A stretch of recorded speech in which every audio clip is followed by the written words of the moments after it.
નમસ્કાર મિત્રો, જય જય ગરવી ગુજરાત. ઘણા સમય પછી વ્લોગ બનાવી રહ્યો છું અને આજે હું આવ્યો છું શામળિયા શેઠના દરબારમાં, એટલે કે શામળાજીમાં. મિત્રો, ઘણા બધા મિત્રો મને એમ પૂછે છે કે અમરભાઈ, તમે મંદિરોના વ્લોગ કેમ બનાવો છો? તો મારું વ્યક્તિગત રીતે માનવું એવું છે કે આપણું દરેક મંદિર, આપણું દરેક શિલ્પ સ્થાપત્ય એક અદ્ભુત ઇતિહાસ ધરાવે છે મિત્રો. અને આપણી સંસ્કૃતિની સમજ, આપણો આ ગૌરવવંતો ઇતિહાસ એ આપણી આવનારી દરેક પેઢીને એની ખબર હોવી જોઈએ, એનું જ્ઞાન દરેક પાસે હોવું જોઈએ એવું મારું માનવું છે.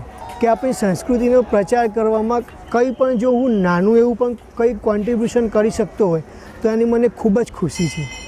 અને એટલા માટે જ હું આજે શામળાજી આવી પહોંચ્યો છું. મિત્રો,